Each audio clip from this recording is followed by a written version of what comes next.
Commence primary ignition.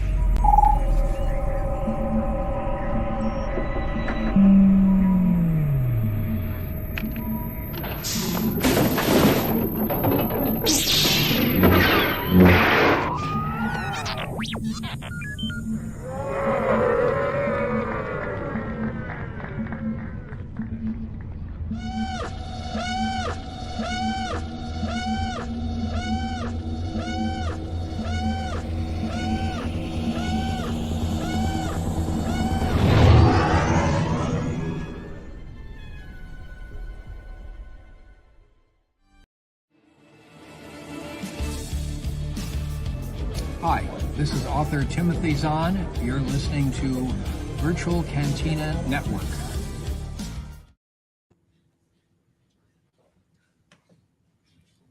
Woohoo! Welcome, citizens of the Republic. Welcome to another episode of the Clone Wars Revisited. We are brought to you by the Virtual Cantina Network, and tonight we are going to watch Season 4, Episode 2 of the Clone Wars. You can watch it with us. Enjoy our wonderful conversation as we discuss the things that we see, or maybe things that we don't see. And yes, Spencer, all three of us are back on the show. Yeah. Mark stopped traveling. Everything's good. The world is back to normal. Yeah. Hi, Sherry. Hi, Spencer. The boys are back in town. And boys are back in town. Boys are back in town. I know it's been a minute since we've had the three of us. Yeah. Your butt off, Mr. Van Olden. Oh, no. I'm sorry. You were dealing with family tragedy. I'm sorry. I apologize. Unfortunately, I had unfortunately missed last week because I was in Knoxville for a funeral of a friend of my husband. Jason is still there, doing family stuff now. So we ended up having, it was obviously a very sad trip, but then we turned it into a long extended vacation, hanging out with my mother-in-law, other members of the family, other friends. So they're getting quality time down in Knoxville, which we were supposed to have seen everyone back in March, and I had to cancel that trip because we were both sick. It was a whole thing, and we were going to reschedule around Mother's Day, and then we ended up sort of turning this into the larger trip. So you could have driven over to Asheville and got a direct flight back to New York. Let me tell you, the changing flights is miserable, especially right now. Like the airports are just busy, and busy. I think they've got flights out of Asheville that are direct JFK. Yeah. Well, that's the thing. Knoxville. We also booked at the last minute, of course, right? But it's crazy expensive, and there aren't a lot of flights going in and out. Yeah. But I didn't mind changing flights on the way home at all. Going there was a little bit more frustrating, but coming home I didn't really care, and it ended up being fine. Hi, JB. Yep. And JB, thank you for helping to cover while I was out. Yeah, for real. You guys were a lot of fun. I was able to watch the shows, and Colin filled in last week, so thank you, Colin. Good to see him. Yeah, thank you, Colin. Thank you to everyone who was helping. A lot of behind-the-scenes help for other things, too. Last Wednesday was our news desk all about Boonta Eve, Texas, and a lot of the prep work, I should say all of the prep work, was done by Spencer and Dave and Jeff, getting everything ready so that when I arrived on Tuesday, I didn't have to worry about building any of the slides for the presentation. I just had to be on air on Wednesday, which was manageable. It would have been really tough to do all the other work. So thanks to everyone from behind the scenes holding it all together. JB says that's only because you didn't stop for drinks in DC. Yeah, believe me. So my first layover was in DC, and I had I remember saying we land, and then we had an hour to get to our next gate. We pulled in, I don't remember the exact gate number, but if it was C7, our transfer was C8. It was right there. We walked 10 feet from, so that was nice. Meanwhile, on the way home, I had a transfer in Charlotte, North Carolina, I think. And that's a big airport. And if I landed in gate A, my connecting flight was in gate Z.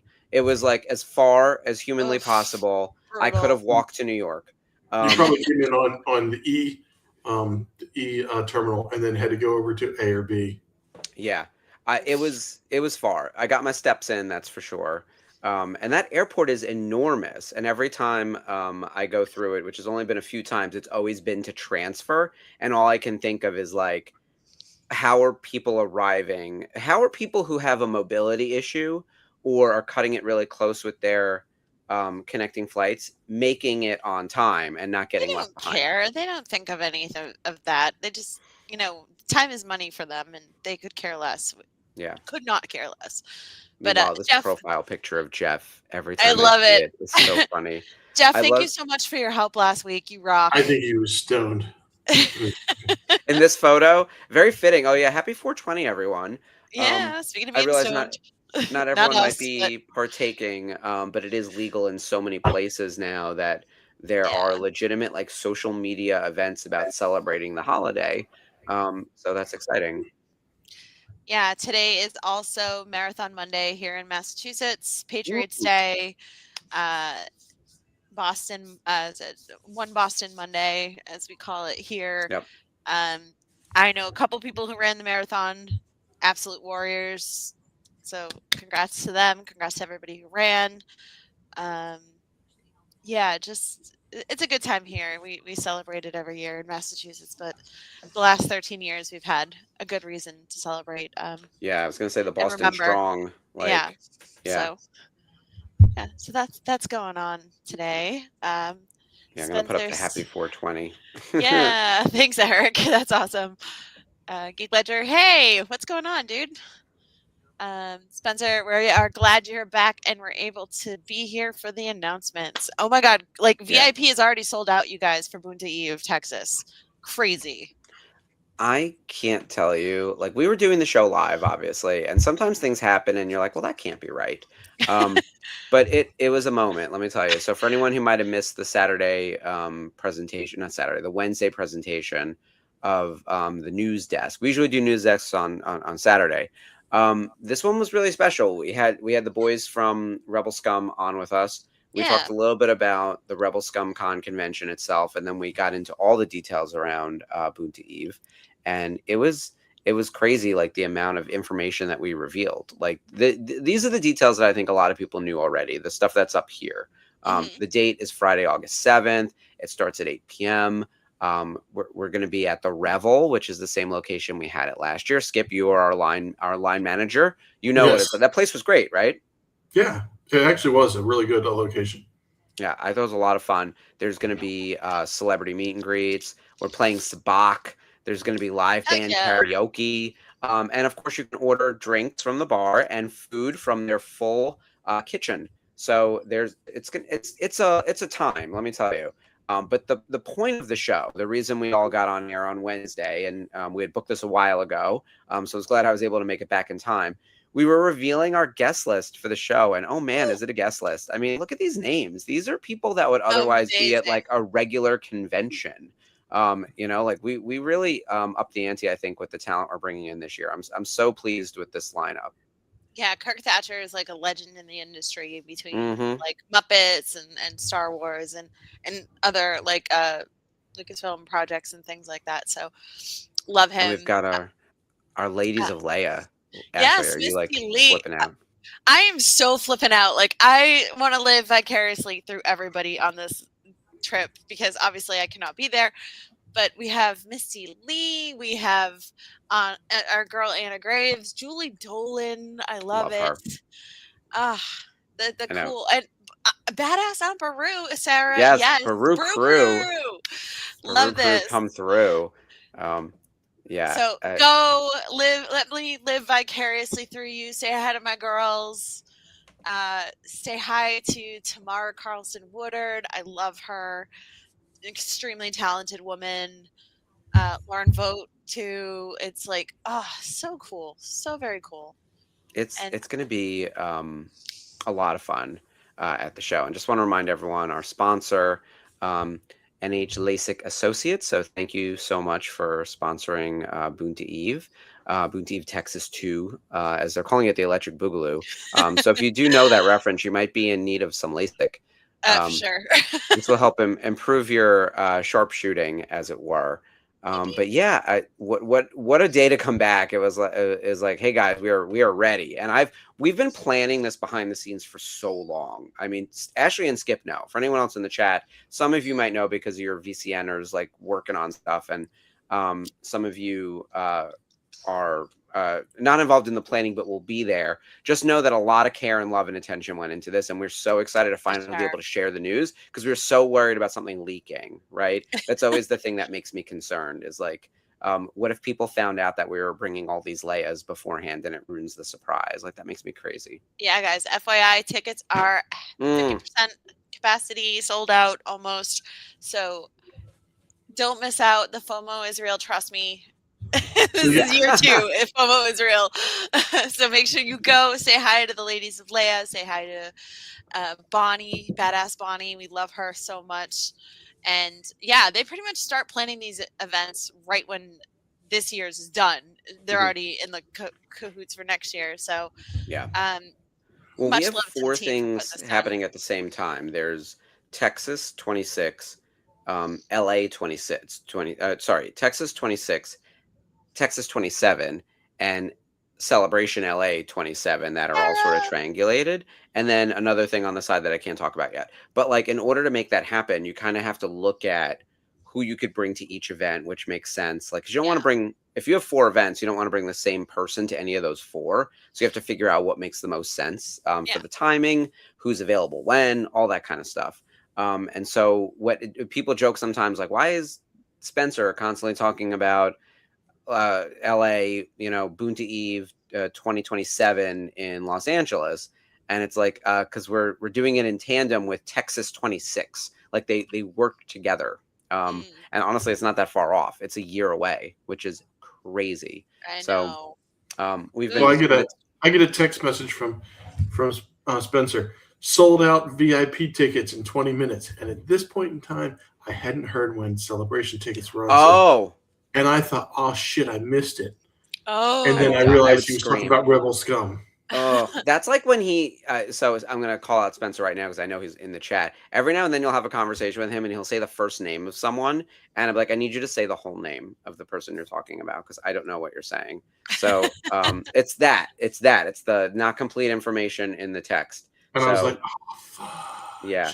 No, it was via. So I will say it was amazing being on air with the Rebel Scum guys, watching them watch us be amazed at how well Boonta Eve, because Boonta Eve had like 100 VIP tickets. It was something crazy, and they were sold out in 15 minutes. Once we pressed the button, and by we I mean Spencer pressed the button, they were basically gone. It was so fast, so much so that we have been getting direct messages, myself included, asking if there's a way to find VIP tickets to Boonta Eve. And I was like, there are general admission tickets. You should buy those, sir, before those those sell out. But people are looking for upgrades. So that's exciting. It's nice to be in demand. Yeah. So cool. But yeah, I'm hoping to get a 4-day for Celebration in the secondary LA. market. Yeah. The secondary market for VIP passes to Boonta Eve, at Rebel Scum, we'll open up a little Facebook page for it. Exactly. There are no ticket sales on the Facebook page, but you can bribe me. I just want to make that very clear. So, it can be bought, people. You can be bought. Yes, we can be bought. So I'm going to start an Amazon wish list. I keep threatening that I'm going to start an Amazon wish list just because I think it's really douchey. I think Amazon wish lists are really, unless you have a new baby or are getting married, I don't understand the Amazon wish list thing that you expect other people are going to buy you stuff. Unless you're getting it specifically for Christmas where you're going to send that out to your friends that we know. Yeah. Spencer, just nod your head.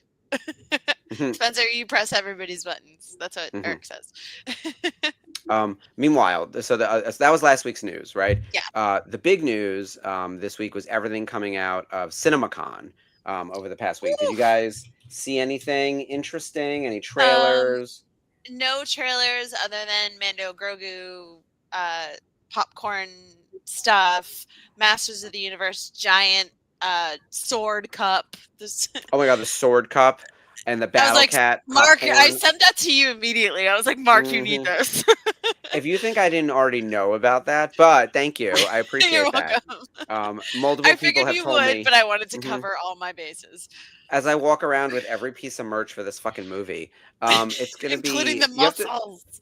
I can't. Yeah, I'm already making a wish list, as it were, of all the things I'm gonna buy because the embargo dates just hit for Supergirl and for Masters of the Universe in the past like Okay. 2 weeks. So there's stuff available for sale. If you go to Amazon, and I usually don't send people to Amazon, but if you go to Amazon, because most of the shelves are not set yet, you'll Yeah. find Masters of the Universe. I think images are up, but the pre-orders start next week, and then Supergirl, everything's live, so you can get Supergirl Funko Pops, T-shirts, action figures. Like it's all happening, which is very Yeah. exciting. I'm excited for Supergirl. Spaceballs 2, the new one. We finally have a name. Thank you, Mel Brooks, for that. The search for more money is over. He found it in the basement. So it's going to be called Spaceballs 2, the new one. And I'm to see like Daphne Zuniga, Bill Pullman, Mel Brooks, those people back together. Obviously, we can't bring back Joan Rivers or John Candy, but they honored him in a good way. And Rick Moranis being back on set after 30 years away from acting, totally amazing. I cannot wait for that movie. I really can't. It's gonna be a lot of fun. My wife gives me a hard time because I've never seen the first one.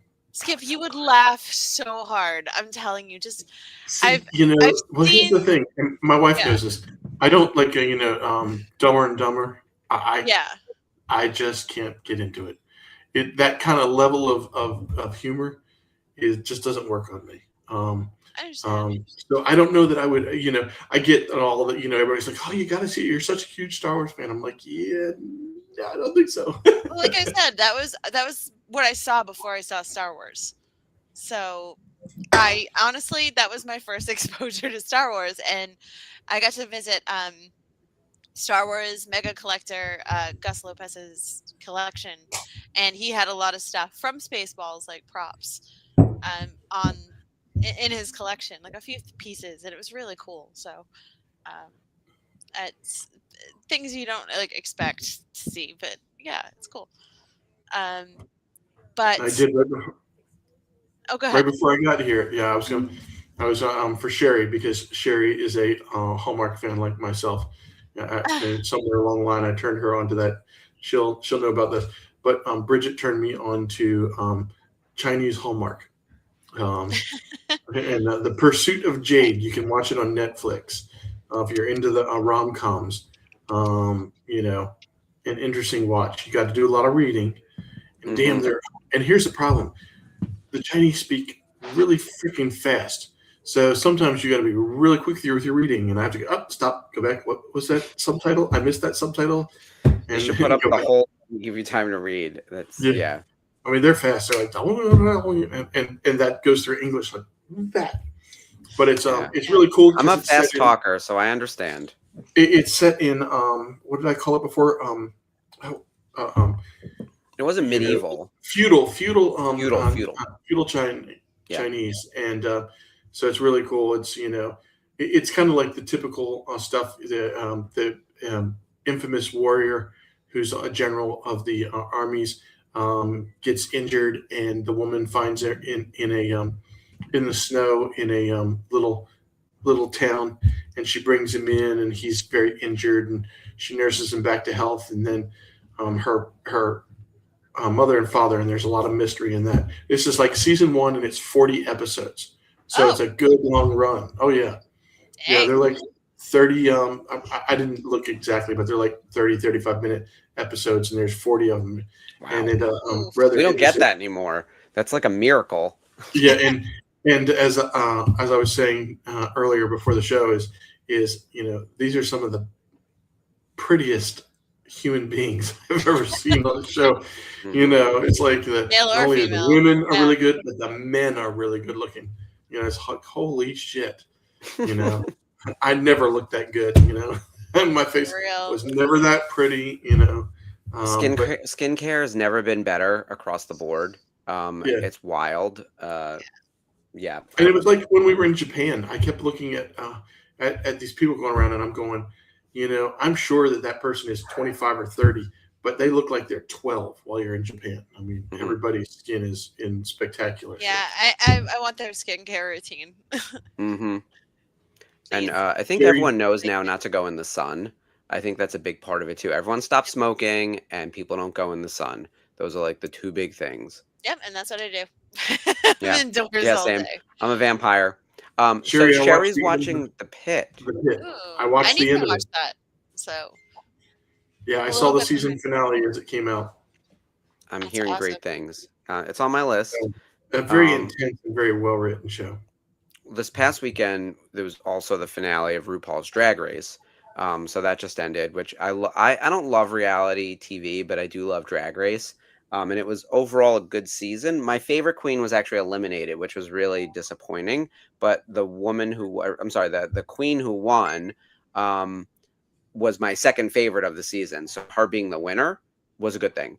So I was like, okay, and I was actually out on Friday night at one of the bars at a finale party where there was also like a live performance and a bunch of stuff. So it was actually really, really fun. So I ended up having like a good weekend, especially Friday night. So that was good. So that's one show that's done now. So I have room to pick up something else now, other than the fact that we're all watching Mall. I think everyone's up to date on Mall except we didn't watch today.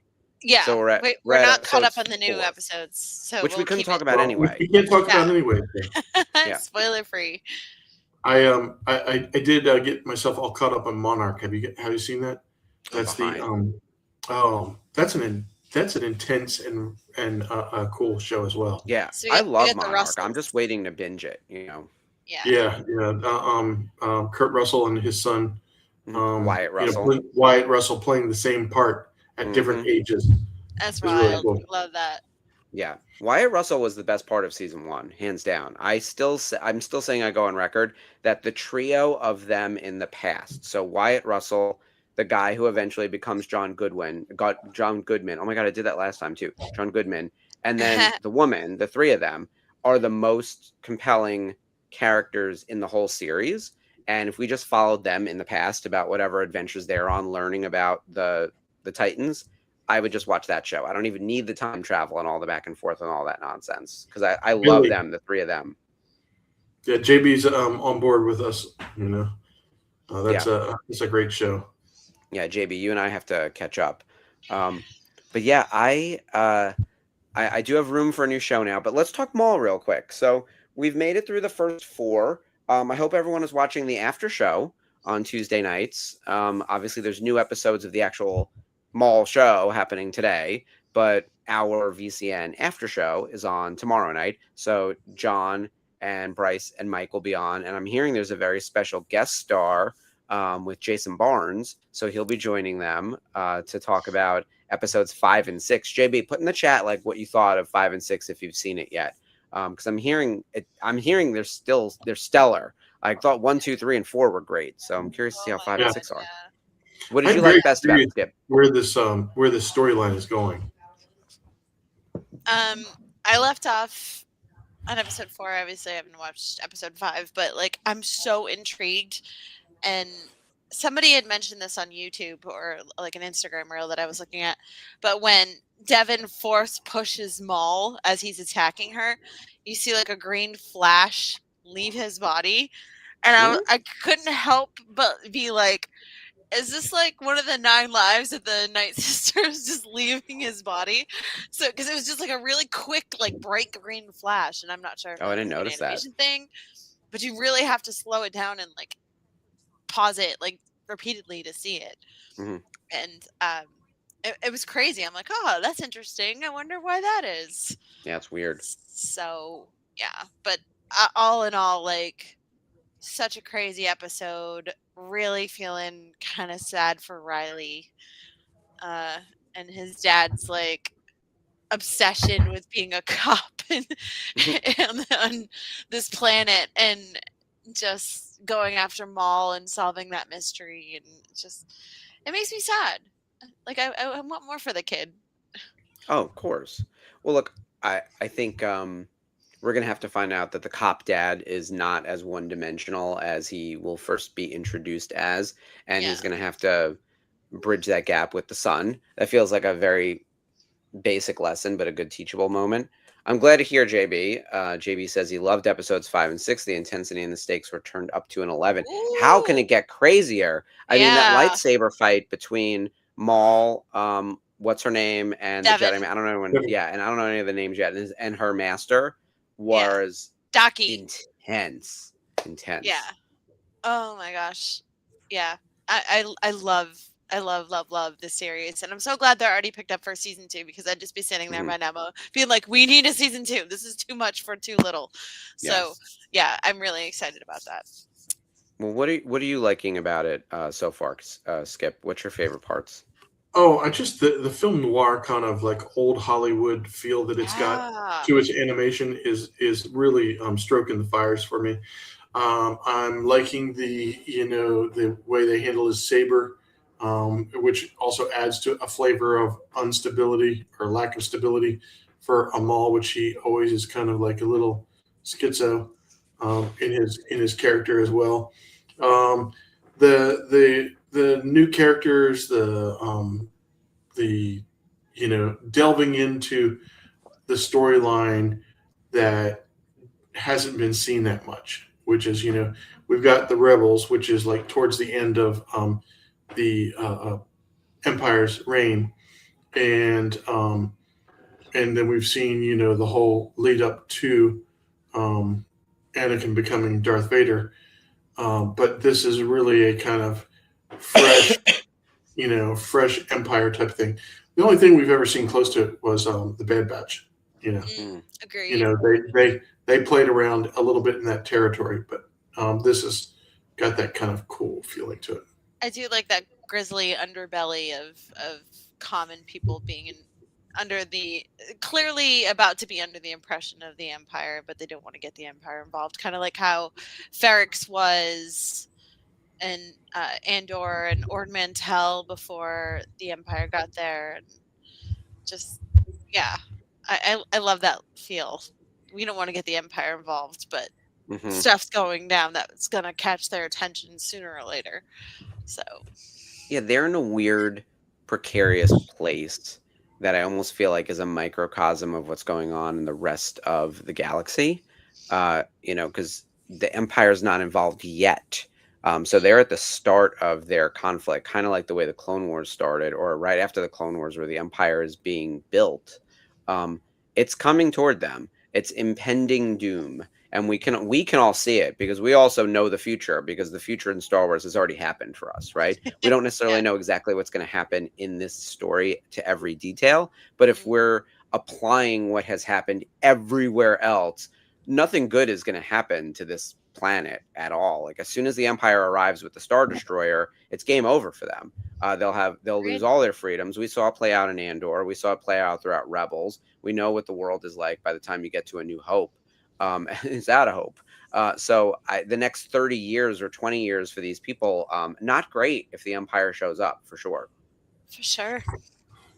I would say, Eric, on this thing of Sam equaling the single best advocate of modern day Star Wars, I would say that as an actor, he's probably achieves that goal. I would go as far as to say that Filoni, falls into that category, except on a production and writing side versus an acting side. And don't forget Right. Ashley as the fan advocate side. Ashley Eckstein is probably the face of Star Wars to most of the fans. And it's interesting that it's like Filoni, Sam, and Ashley, like the Clone Wars holy trinity, along with Matt, who's not quite as involved as either Sam or Ashley, No. but they are really holding up the franchise in a huge way, which is amazing. I love to see it. I'm so excited that Sam's back. I hope that we get to see Ahsoka in this. Do you think? No, I don't. I think it would be, because then they would have to reference. You'd have to walk the line of canon, because she never really talks about having seen him before when she fights him in either Clone Wars or in Rebels. Well, this is post Clone Wars, so she's already had that fight with him, so it should be fine. I don't know. By the way, there's no need. I was just curious as to if if anyone were to appear, and I hate to do the whole Easter egg thing. It's not even where I was going. It's just with the Ahsoka TV show coming out probably later this year. It's not really confirmed. I'm wondering if they're going to throw something in there about him running into a fulcrum of any type, even if it's not her. What if it's Bail Organa? Like, you never know. JB, I'm going to put this up too. So the Empire is the Leviathan rumbling at you, and you cannot escape from at this point. It is true. They are inevitable. You know how like Thanos is like, I am inevitable, and then snaps, and then it turns out he is very evitable. They got him. I do think at this point in time, the Empire and certainly Palpatine probably feel like they are inevitable. They won the Clone War. So here we go. And they decimated the Jedi, so there's very few of them to create any kind of change or bringing it back. Spoiler free from Liberty right now. Hi, Libs. Hey. Literally just got done watching the 2 new Maul eps. Oh my god. Yeah, girl. Yeah. In the infamous worlds of Natalie Portman. And Thor. Oh my god. But yeah, as I said, Liberty, none of us have seen it here yet, 5 and 6. So we will not discuss this week, and obviously we can't for spoiler reasons. So, but we're just talking about 1, 2, 3, and 4. If you want to join in the discussion on that. And then we're getting ready to talk about Clone Wars now. So Skip, it is your moment. My moment. We're here, season 4, episode 2, Gungan Attack. So here's the description. The Jedi try to escape with the king after the Separatists decimate their forces and take control. But is there hope without help from the Republic? Is there hope without help? I love that. Only through fire is a strong sword forged. That's very true. See, I got that one really good because I've been watching a Chinese romantic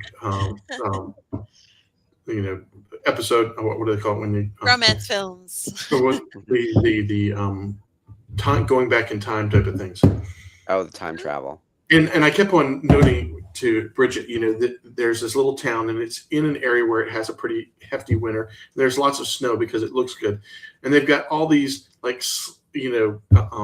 windows that are made straight out of rice paper.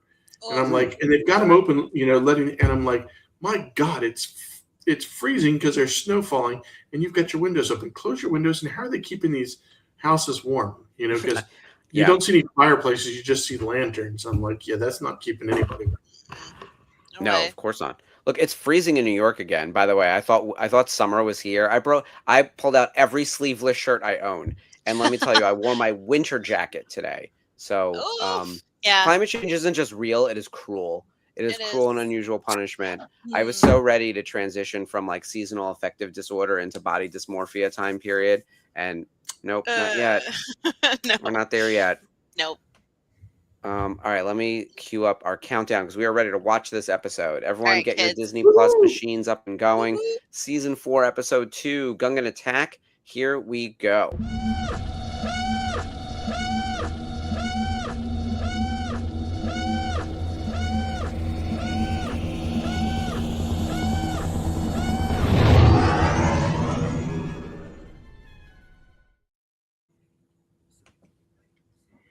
Make sure you watch the recap. Yeah. Oh, wait, not the I got recap. Maul. This is giving me an ad. I have an ad for Maul. I'm going to watch the ad. Yeah, watch the ad for Maul, everyone. Sorry if you guys skipped it. It's quick. It's a great ad. Okay. Here we go. Here comes the Clone Wars intro. Oh, you guys have a fire going. Liberty. Oh, that's awesome. Libs, it is like 40 degrees here. We hate it. Sarah's like, summer stuff has been way too hot lately. Bring on the cold. Girl, no. I've been cold too long. It's April. April. Yes. It should be literally nice. Springtime. This is not fake winter or fake 2 days spring. ago it was 80 some degrees. Tonight it's supposed to get down to 36. Burn it. Just burn it all down. I'm just so mad. It's like the earth knows that things are shitty and just wants to make it worse for us. We I have this think I'm weird a couple sparky seconds dude. behind everybody.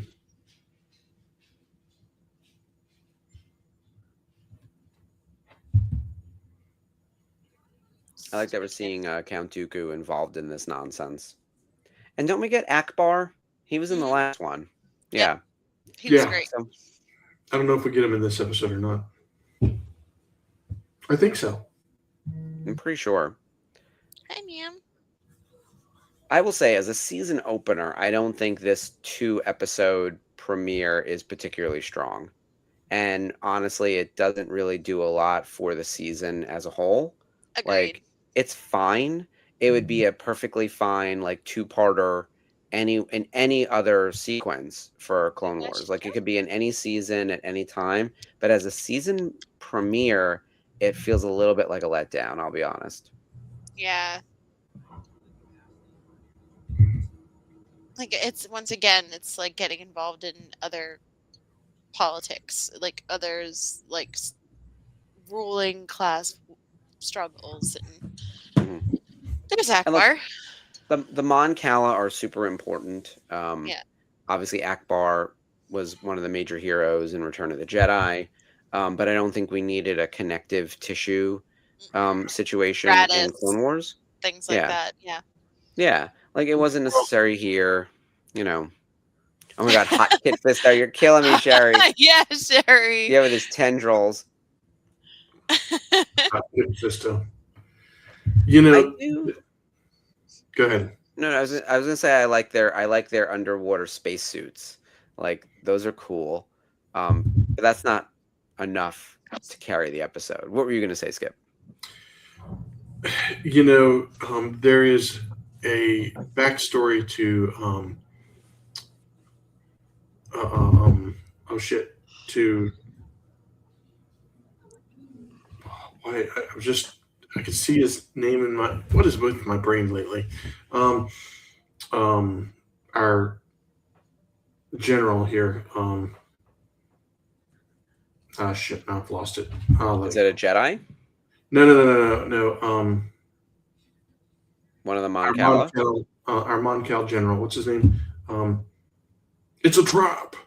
Oh, Oh, Akbar. we just said Akbar, thank Akbar, you. yeah.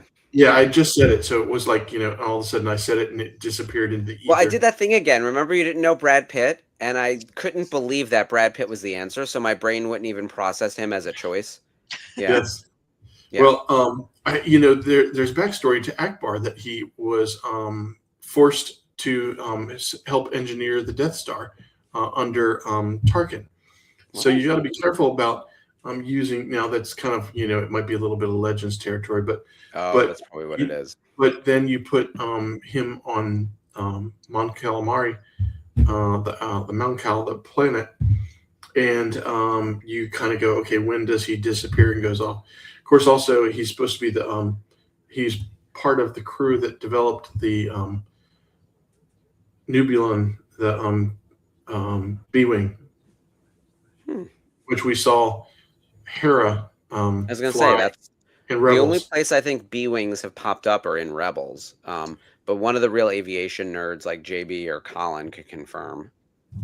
I'm really bad when it comes to ships. Like if someone's like, "Oh, what's your favorite type of ship?" and I'm like, "The Ghost." Period.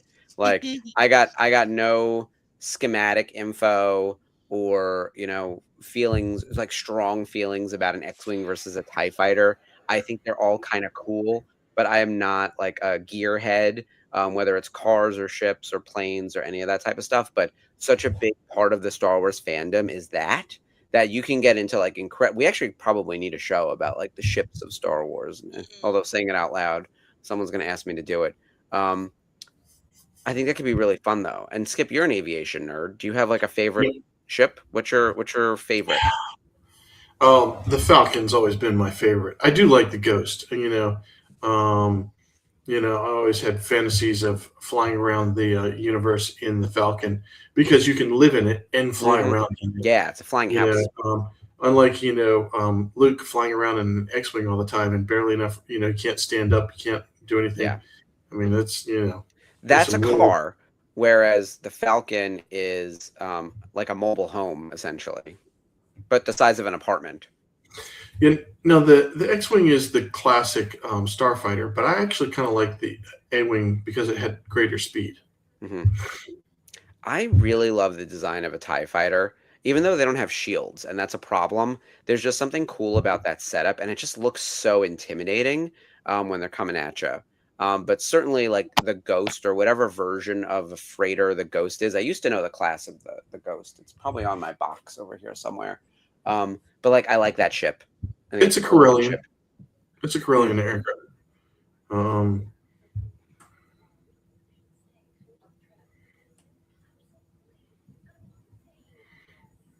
We must reach the sea floor.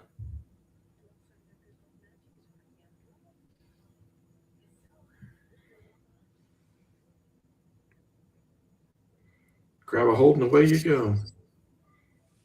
Oof. I will say the animation looks really great. Underwater animation is really challenging. Sure. JB, I'm gonna do the voluntold word. You're gonna end up hosting another show, sir. I actually think like a limited series on ships and schematics, the aviation of Star Wars, or as it were, whatever, would be really fun. Skip, JB, and Colin Fisher are in my top The contenders for in-house something like pilots. that. Yeah, exactly. The men who Those can two actually boys are fly a little bit more planes. pilot than me anymore, Yeah. but yes. If you have a I pilot's do have a license, commercial pilot's license, so you know. yeah. Look, if by the way, if you have a pilot's license, you hit me up in the DMs. That's just a casting call over at my place. Ready for the casting couch. Yeah, the casting couch. Correct. Yeah, wear your suit. This is diving into not suitable for work territory. Speaking of pilots, Top Gun and Top Gun Maverick are back in theaters May 13th at AMC. So, well, you like know, anniversary. they announced part 3 at CinemaCon. They did? Oh my gosh, I did not know that. Okay, wild. Yeah, Top Gun 3 coming out. All right. I don't know what they're going to do with it, because I was having this conversation with someone about the way legacy sequels are supposed to be about the new cast with having support from the old cast. But Top Gun Maverick was still very much a Tom Cruise led movie that had support from the new cast. Like, in some ways, they tried to make it about Glenn Powell being the lead, but he really wasn't. Like, he was in like the 2 spot, kind of. Like, it was Tom Cruise and then kind of everyone else, including Glenn Powell and the other array of hot young actors that they had in the mix, right? Including Manny Jacinto in like a blink and you miss it kind of situation. I don't know how you pivot into part 3 without making Glenn Powell, Miles Teller, and the rest of the young kids really take center stage and be supported by Tom Cruise. Like, that's the way you have to do it. Like, you need to shift that. Like, it needs to become Miles Teller and Glenn Powell and maybe Manny Jacinto, making the 3, because he's so hot right now. Yeah, Lewis Pullman. Yeah. Like, you get the 4 of them to really be the glue and Tom Cruise to be the support. That's how I would think it has to go. But can Tom Cruise put aside his ego long enough to do that? I don't know. I got to be honest. I don't know. I don't think so. He's also probably getting paid so much money. They'll be like, well, we need every minute of screen time that we can get for this man. Like, yeah. So I agree, Sherry. I think you're right that Miles Teller is actually the 2 spot in that movie. And he's great, by the way. I love Miles Teller. Lewis Pullman is also spectacular in them. By the way, the whole cast is great in that movie. We love Bob. People who show up for 10 minutes are great in that movie. Bob just cracks me up. Yeah. And that's true in Thunderbolts also. Lewis Pullman playing a Bob, we're good. Like, sign me up. Yeah. In fact, I would die if his character, every part he ever plays, his character should be named Bob. Agreed. Oh my god, I would die if his character's name is Bob in Spaceballs, the new one. Oh yeah, I forgot he's going to be in that. Makes sense. He's Lone Star and Vespa's son. Yeah, that's fun. He's going to have to be a Kylo Ren type. It's going to be something. That movie, man. I hope it's the original Spaceballs is really smart because it loves the source material, but it's also like really stupid. A lot of really dumb, broad humor, like very broad, just like stupid humor. But it's also incredibly reverent of the source material, and not just Star Wars. I mean, I love the scene with the alien in the diner, like the chest burster doing the little like John dance. Hurt, yeah, the Yeah, cameo. that shit's Oh hilarious. no, not again. Yeah. That was the first part of that movie that I ever saw, and I was fucking terrified. I can imagine. I was like, I had to be like 4 or 5 years old at that point, and I'm just sitting there like, oh my god. I But can't then I went remember back when and I watched saw Spaceballs. It must have been When did it years come out? later. 88. So yeah, I was like 88, 89. So I was like 5 or 6 years old. I probably saw it on home video a few years later. Probably still in the 80s, but maybe early 90s. Meanwhile, the other thing from CinemaCon, so I think Top Gun 3 was a big announcement that really caught people's attention because that movie was such a big success. Also tied to CinemaCon, a lot of movies just released trailers or put out footage that we had already seen or whatever. And there was definitely some confirmation of things around Doomsday and who's in it. And, like Yelena's in it, which we knew already, but Yelena's going to have a fight scene with whoever. And Simu Liu is fighting someone to, I don't know. And it was, yeah, Shang-Chi was going to be in a fight with, I think Gambit. Is that even, Yeah. I don't even know what. That's sure. what I heard. Someone like, put the names through the random martial number artist, generator. Let's go. Yeah. I'm really excited about that. Obviously seeing like RDJ and Chris Evans going face to face Civil War style on stage and Chris just going, Downey, your character's a bad man. It was just like so good. So I'm really obviously excited for Doomsday. I didn't get to check out any other trailers or anything. I just didn't want that part spoiled for me, honestly. But the clip I did see was some of Jared Leto's mocap and voice acting for Skeletor. Oh, from Masters of the Universe. Mm-hmm. All right. Yeah. All right, I guess. Look, here's the thing. I'm super pumped about all things Masters of the Universe, and I think the merch really got a lot of attention this weekend. For sure. But I'm hearing good things about the trailer from casual fans who otherwise didn't know about the movie, saying good things about it. And Skeletor is very much a mocap and very much a voice that you wouldn't recognize. So if you didn't know as Jared Leto, you would just be like, okay, it's some villain. And I think in some ways it's probably for the best, because he hasn't been a positive impact on many movies at the moment. So I'm hoping that like it's a big hit and it goes well, because I'm excited about it. I think it's gonna be a great movie, and from what the footage that they showed to the influencers, it sounds really promising. It sounds like there's really something there. That's exciting. Now I need to be in my movie seat watching it. Like, but the Mando and Grogu popcorn bucket selection, like I saw like so many different versions of Grogu popcorn buckets. I didn't think it would exist. It's crazy. Mando helmets, obviously Grogu acting like he's digging in for the snacky snacks. So adorable.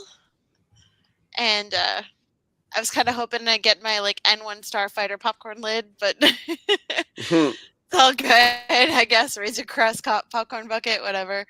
Be cool. But the last couple of weekends, I have to bring it to another topic. I've been watching the Coachella live stream on Saturday nights, namely the Sahara tents, because Nine Inch Nails and German DJ Boys Noise and Trent Reznor's wife, Mary Queen, teamed up for Nine Inch Noise and blew the roof off the building both weekends in a row. So dropped a new album this past Friday of their set, and having done the tour and everything and been to the show. I totally forgot about who was coming to the rescue. You forgot about Coachella? I don't know. I'm watching the show. And here come the. He's actually watching the episode. Oh, I gave up on this minutes ago. This episode is terrible. I forgot. I thought it was just mid. Yeah. It's actually like legitimately bad.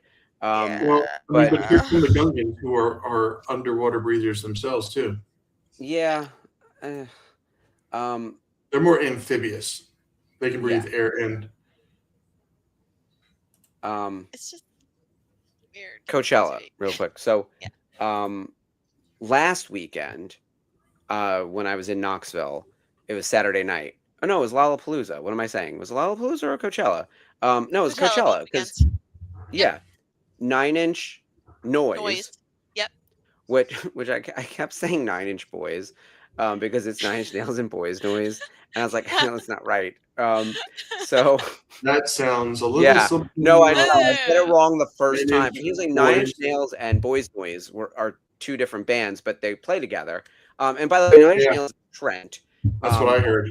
And Atticus is I guess technically in 9 Inch Nails, but Atticus is like a standalone person as well. His beautiful Yeah. wife, who by the way looks like a vampire, she hasn't aged a day since I saw How to Seriously. Destroy Angels at the Apollo Theater 15 fucking years ago. That woman looks Yeah, exactly the same, and they've been so does married that long, Trent. and they have Yeah. 6 kids. 6 I didn't kids, realize like the number crazy. keeps growing. Like I realize that the number should only go up, but like why is the number still going up? That man is 60. By the way, he's never looked better. I thought he was hot when he was big, like when he was like all arms and like all muscle. I thought he Yeah, was like the hottest man on the planet. He's somehow hotter now, and he's like lean yeah, and still muscular, but also like so healthy looking. They're definitely both vampires. There's no two ways about it. So it's him, the gorgeous wife, Atticus, and then how hot is Boys Noise? Oh my god. oh my That god. man was the hottest one on stage out of all of them. Like it His was DJ unreal. set opening for 9 Inch Nails during the Peel It Back tour, crazy amazing. The songs Yeah. he did with 9 Inch Nails and on the BE stage, phenomenal. They did play some of them here on Coachella. And if you haven't gotten it yet, go to Spotify, Apple Music, listen to 9 Inch Noise. 9 Inch Noise. Fantastic album. Yeah. Fair Queens included. It's a mix of in studio and live pieces, like thrown together. It's so good. That's cool. I got to check that out because we just watched we watched the live stream of the show, and I thought the mixes that they did were so interesting. So for anyone who's a 9 Inch Nails fan in the audience, they close with the new track from the Tron Ares movie, which I thought was like a fitting closer. And they played Closer, which was really different. And that's the Peel It Back mix. That's the one they were playing on the B stage at Peel It Back, and it was so which that song good. is 30 years old, and like I don't care if you're 60. If you want to fuck me like an animal and you look like that, have at it. Like that is wild to hear the four of them like playing this song. And not only is it not cringy. Oh, the dancer. Okay, so when has Trent ever had dancers?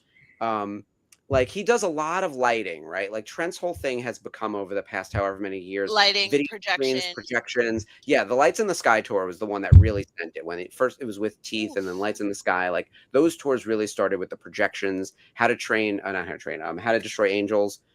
Did a lot of that with the screens that fully cover. Like he's always been really innovative on a tech space, right? But like I've never seen him bring dancers, anyone who wasn't an actual musician, onto the stage, like whether it's a vocalist or someone playing an instrument.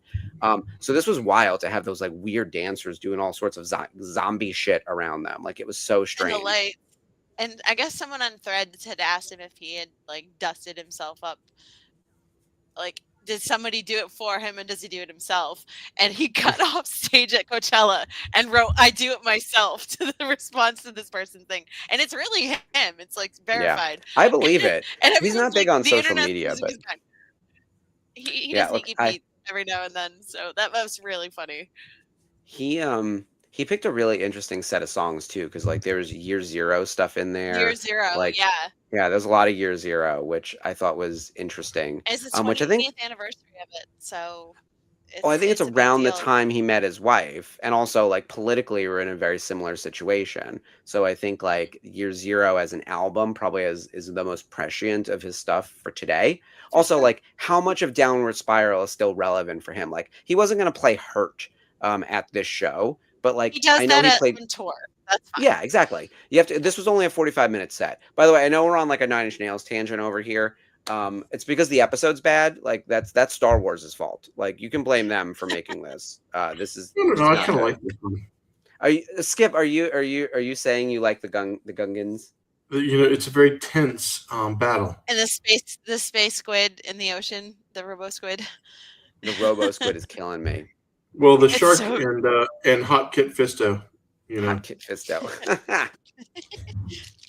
Wait. So what else happened at Coachella? We had Sabrina Carpenter with Madonna. Like, Yes, that's the crazy. Juno pose became Vogue. It was crazy. That was unreal. When she started singing Like a Prayer, that's when I fucking lost it because that's my all-time jam. And I've been obsessed with yeah. Madonna since I'm a child. Like I'm that little gay kid who was like obsessed with Madonna like way too young. And now like we're on the third generation of pop stars that's like, you know, Madonna did Confessions 1 20 years ago at Coachella in the dance tent, right? So for her to come back and now announce Confessions 2 with Sabrina and play just like a tiny snippet. We don't even have a full song yet, or at least live. We have one song that's out on YouTube, and it's not even a music video. It's just the lyric video, and it's good.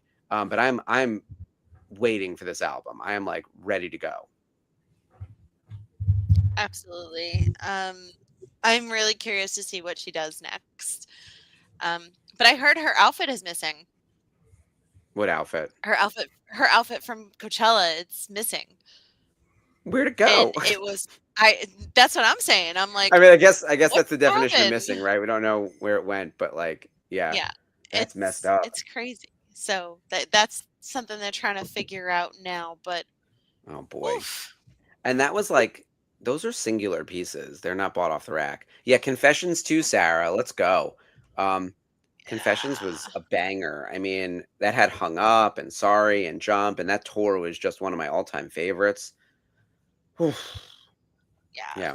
It's crazy. I hope someone took it by mistake and it just got sent to the wrong place or something. Yeah, for sure. But she and Sabrina looked amazing. Yeah, Sabrina was great. The episode is officially over. It is. All right, so Skip, you were here. Actually, both of you were on for both parts. Was it a satisfying conclusion to the start of the first episode? Because it seemed to have just kind of happened. Well, it's not really a conclusion because they're trying to figure out how the prince kind of goes I don't know how to fight this war. He seems to be struggling. I don't think it's really at a conclusion, but I like the action in this episode much more than I did the first episode. But of course, then again, it's meant to be a little bit more intense on this episode than it was in the last one. Yeah. I am looking forward to getting into some other storylines because I mean, don't get me wrong, the whole Moncal world is cool, but not enough to spend 2 episodes fighting in the ocean for. And now it's going to be 3 episodes because it continues next week. Yeah. So, yeah. In the conclusion to this week's to our trifecta. Yeah. Honestly, I'm just kind of like. We signed up for all the episodes, so we must watch it. We did. Yeah. Critical Cam Gaming says, I hated that arc. Yeah, I can understand it. I can understand I mean, it was satisfying to see the battle, but it wasn't really like, oh, I so loved that episode. Yeah. Look, they're not all, by definition, they can't all be the best, right? They can't all be bangers. Not among my favorites, but we have some great episodes. Somebody's got to be bad, so the good ones seem really good. Yes, exactly. Oh, look, season 3 had some weird stuff. Season 3 had some really interesting, dark stuff. The Night Sister arc was incredible. The Mortis arc was super weird. Season 4 has an equally eclectic mix of episodes. I'm looking forward to season 5. Yes, that's when Maul comes back. So, and the Mandalore stuff. So yeah, season 5 is excellent, and season 5 is also. Don't I get that right? Season 5, where we lose Ahsoka. We lose Ahsoka. Yeah. Yeah. Because season 6 really doesn't have much of her in there until the end, and then and then season 7 is all about Ahsoka. Yep. Yep. But that was a crazy episode. As soon as like the Gungans got in, and it's like, okay, Gungans to the rescue, but Kit Fisto's been captured. Everybody's injured or killed, and it's just not looking good for anybody on the Moncal side of things. So no, not at all. If you've seen episode 3, we know that Kit Fisto gets through this. But Mark, what do we got going on for the rest of the week? What's up? Tomorrow night, make sure everyone tunes in to the Maul After Show. Maul Shadow Lord episodes 5 and 6 with Mike and John and Bryce and very special guest Jason Barnes. That's tomorrow night at 8 p.m. 11 p.m. Eastern, 8 p.m. Pacific. Then Wednesday we have the Nerf Herder Council. They are watching Harry Potter and the Order of the Phoenix. On Thursday, we have the VCN watch along. This one's really exciting. So, season 2, episode 5 of The Mandalorian, which is, of course, all about Diana Lee Inosanto. This is the Magistrates episode, and she will be on as our very special guest. So, Yay! everyone tune in for the watch along with Diana. As you guys know, she is incredible. We love her. Yeah, she's fantastic. So that'll be this Thursday at 9 p.m. Eastern. And then on Friday, we have a new episode of the VCN Transmissions with Colin and Brooke. They'll be doing all the latest Star Wars news. They'll probably talk a little bit of Maul.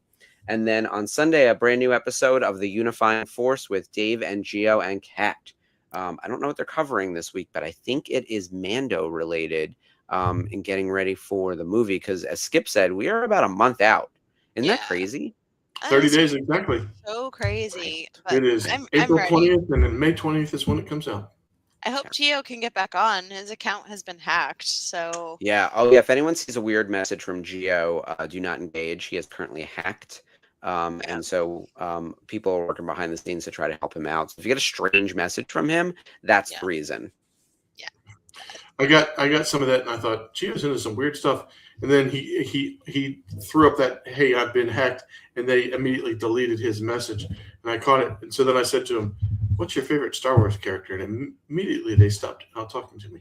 There you go. Just like if you're at a bar. So it's very that. What's your favorite Star Wars character?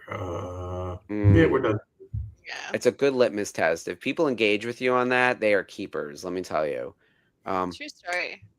All right. Well, thank you everyone for joining us tonight. We hope to see you across the rest of the network for the Shadow Lord After Show, for the Nerf Herder Council, for the Watch Along with Diana Lee and Asanto, for VCN Transmissions, and for Unifying Force, hopefully with Geo being back online. And yeah, we will be counting down to Mando and Grogu. But until then, as always, may the Force be with you. Long live the Republic. Woohoo! We're so fashionable. Look at us. We look so good. Night, everyone. Bye.